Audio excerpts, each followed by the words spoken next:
O poder da incredulidade reforma as imperfeitas e incompletas e o amor de Cristo por seus discípulos. Mateus capítulo 12, versículos 38 a 50.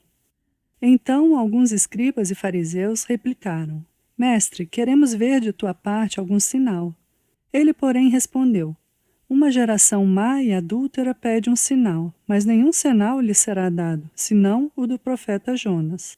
Porque assim como esteve Jonas 3 dias e 3 noites no ventre do grande peixe, assim o Filho do Homem estará 3 dias e 3 noites no coração da terra.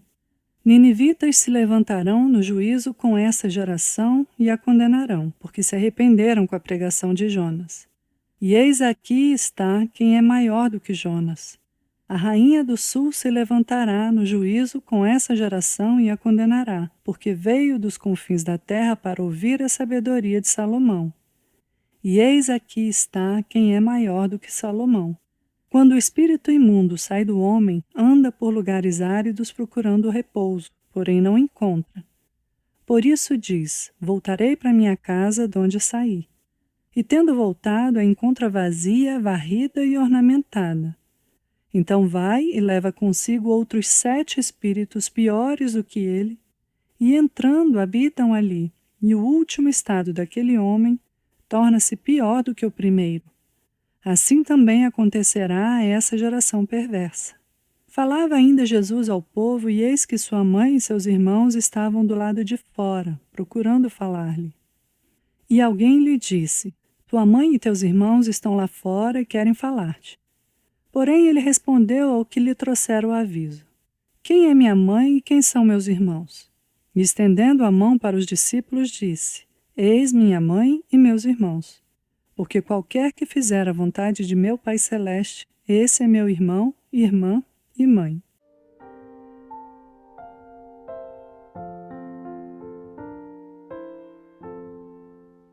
O começo dessa passagem é um daqueles trechos que ilustram admiravelmente a veracidade da história do Antigo Testamento. Nosso Senhor menciona a Rainha do Sul como uma pessoa real, alguém que tinha vivido e morrido. Ele se refere à história de Jonas e à sua miraculosa preservação no ventre do grande peixe como fatos inegáveis. Não nos esqueçamos disso, pois há pessoas que dizem crer nos escritos do Novo Testamento, mas ao mesmo tempo zombam dos acontecimentos registrados no Antigo Testamento, como se fossem meras fábulas. Tais indivíduos esquecem-se de que, assim fazendo, lançam desdém sobre o próprio Cristo. Quanto à sua autoridade, o Antigo e o Novo Testamento permanecem de pé ou caem juntamente. O mesmo Espírito Santo que inspirou homens para escrever sobre Salomão e Jonas, também inspirou os evangelistas a escreverem a história de Jesus Cristo. Essas não são questões sem importância nesses nossos dias. Que tais coisas fiquem bem gravadas em nossas mentes. A primeira lição prática que requer nossa atenção nesses versículos é o espantoso poder da incredulidade. Observemos como os escribas e fariseus solicitaram do nosso Senhor que lhes mostrasse um número maior de milagres. Mestre, queremos ver de tua parte algum sinal. Eles fingiam que só desejavam receber maiores e mais evidências convincentes a fim de se deixarem persuadir e se tornar discípulos. Eles fecharam os olhos aos inúmeros milagres que Jesus já havia realizado. Não era suficiente para eles que Jesus tivesse curado os enfermos e purificado os leprosos, ressuscitado os mortos e expulsado os demônios. Eles ainda não estavam persuadidos, ainda exigiam mais provas. Não queriam enxergar aquilo que o nosso Senhor mostrou claramente em sua resposta, ou seja, que eles não tinham disposição real para crer. Já havia evidência suficiente para convencê-los, mas eles não queriam ser convencidos. Na Igreja de Cristo, há muitos que se encontram exatamente nas mesmas condições espirituais desses escribas e fariseus. Eles bajulam a si mesmos, dizendo que só precisam de um pouco mais de provas para se tornar cristãos decididos. Imaginam que, se sua razão e seu intelecto ao menos fossem alimentados por mais alguns argumentos, imediatamente desistiriam de tudo para seguir a causa de Cristo, tomando a cruz e seguindo-o. Mas enquanto isso, ficam apenas esperando. Infeliz cegueira deles. Não querem mesmo ver a grande quantidade de evidências ao seu redor. A verdade insofismável é que eles não querem deixar-se convencer. Que todos nos ponhamos em guarda contra essa atitude de incredulidade. Esse é um mal crescente nos dias que correm. A ausência de uma fé simples como a de uma criança é uma das características marcantes em nossos tempos, em todos os níveis da sociedade. A verdadeira explicação para muitas coisas estranhas que nos espantam na conduta de homens de influência nas igrejas e no governo das nações é a evidente falta de fé. Homens que não acreditam naquilo que Deus diz na Bíblia têm, necessariamente, de assumir uma conduta vacilante e indecisa nas questões morais e religiosas. Abre aspas. Se não crerdes, certamente não permanecereis. Fecha aspas. Isaías 7:9.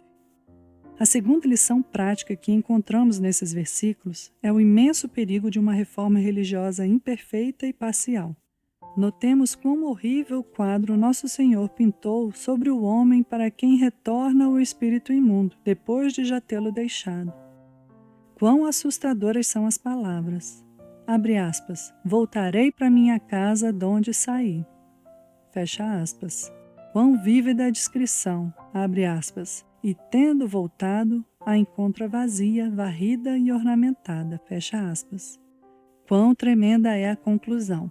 Abre aspas. E leva consigo outros 7 espíritos piores do que ele. E o último estado daquele homem torna-se pior do que o primeiro. Fecha aspas. É um quadro repleto de dolorosa significação. Que nós o examinemos cuidadosamente e assim aprendamos a ter sabedoria. É indiscutível que nesse quadro temos uma figura da história da Igreja e da nação judaica no tempo da primeira vinda de Cristo à Terra. Chamados como foram, no início, para sair do Egito e ser o povo todo peculiar de Deus, parece que os judeus jamais perderam inteiramente a tendência de adorar ídolos. Sendo posteriormente remidos do cativeiro da Babilônia, parece que nunca corresponderam à bondade de Deus. Despertados como haviam sido pela pregação de João Batista, o arrependimento parece ter sido superficial. Nos dias em que o Senhor Jesus lhes falava, eles se haviam tornado, como nação, mais duros e perversos do que nunca. A vulgaridade da adoração aos ídolos cedera lugar a um mero formalismo morto. 7 outros espíritos, piores que o primeiro, tinham vindo apossar-se deles. Seu último estado foi rapidamente se tornando pior do que o primeiro. Loucamente atiraram-se a uma guerra rebelde contra Roma. A Judéia transformou-se em uma autêntica Babel de confusão. Jerusalém foi tomada. O templo foi destruído. Os judeus foram dispersos por todo o mundo. Também é muito provável que esse seja um quadro da história da Igreja cristã como um todo.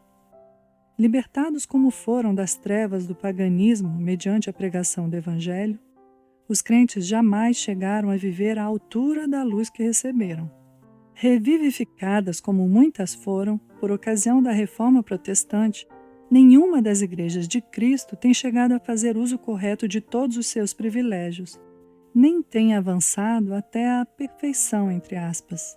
Todas ficaram mais ou menos aquém do padrão, acomodadas à própria escória. Todas se têm mostrado prontas a estar satisfeitas com reformas meramente externas.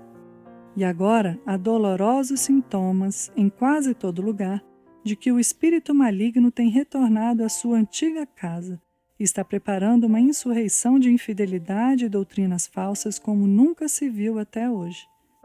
Entre a incredulidade de certos segmentos da Igreja e a superstição formal em outros, tudo parece estar pronto para alguma terrível manifestação do Anticristo.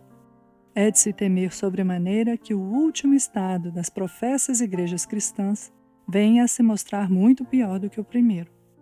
O mais triste e pior de tudo é que temos aqui, nesse quadro, a história de muitos homens e mulheres. Houve pessoas que por certo tempo pareciam estar sob a influência de fortes sentimentos religiosos. Elas mudaram de vida, puseram de lado muitas coisas ruins, adotaram muitas coisas boas. No entanto, pararam nesse ponto e não mais avançaram, e pouco a pouco foram perdendo completamente o seu cristianismo. Assim, O espírito maligno voltou e encontrou a casa vazia, varrida e adornada. E agora essas pessoas são piores do que jamais foram. Parecem ter a consciência cauterizada. O sentimento religioso parece inteiramente destruído. Parecem ser homens entregues a uma mente corrompida. Poderíamos mesmo afirmar que agora, abre aspas, é impossível outra vez renová-los para arrependimento, fecha aspas, Hebreus 6:6. Ninguém se mostra tão desesperadamente ímpio quanto aqueles que, após terem experimentado fortes convicções religiosas, voltaram de novo ao pecado e ao mundo. Se amamos a vida, oremos para que essas lições fiquem profundamente gravadas em nossas mentes. Que jamais nos contentemos com uma reforma parcial da vida, sem uma inteira conversão a Deus e sem a mortificação do corpo inteiro do pecado. É algo excelente esforçarmos-nos para expulsar o pecado do nosso coração. Todavia, sejamos cuidadosos, para que no lugar do pecado, demos acolhida à graça de Deus. Certifiquemo-nos de que não somente nos temos libertado do antigo inquilino, o diabo, como também de que já temos em nós o Espírito Santo. A última lição prática que vem ao nosso encontro nesses versículos é o terno afeto com que o Senhor Jesus considera os seus verdadeiros discípulos. Observe como ele se refere a todos os que cumprem a vontade de Deus Pai que está nos céus. Jesus diz, abre aspas, qualquer que fizer a vontade de meu Pai Celeste, esse é meu irmão, irmã e mãe, fecha aspas. Quão graciosas são essas palavras! Quem pode conceber a profundeza do amor de nosso querido Senhor para com seus parentes segundo a carne? Era um amor puro e altruísta. Deve ter sido um amor poderoso, um amor que ultrapassa os limites da compreensão humana. Não obstante, aprendemos aqui que todos os crentes verdadeiros são considerados seus parentes. Ele os ama, sente profundamente acerca deles, cuida deles, como membros de sua família, ossos de seus ossos e carne de sua carne. Aqui há uma advertência solene contra todos os que zombam e perseguem os verdadeiros cristãos por causa da religião deles. Tais pessoas não pensam no que estão fazendo. Estão perseguindo os parentes próximos do Rei dos Reis. Descobrirão no último dia que escarneceram daqueles a quem o juiz de toda a terra considera seu irmão, irmã e mãe. Nisso há um rico encorajamento para todos os crentes. Eles são muito mais preciosos aos olhos do Senhor do que aos seus próprios olhos. A fé pode ser débil, o arrependimento pode não ser muito profundo, e a força pode ser pequena. Eles podem ser pobres e necessitados nesse mundo. Entretanto, no último versículo desse capítulo, há um qualquer que deveria alegrá-los. Qualquer que crê é um parente próximo de Jesus Cristo. Nosso irmão mais velho haverá de providenciar para o tempo e a eternidade sem jamais rejeitar a quem crê. Não há nenhum membro da família dos remidos de quem o Senhor não se lembre. No Egito, José proveu ricamente para todos os seus parentes, Jesus proverá para os seus.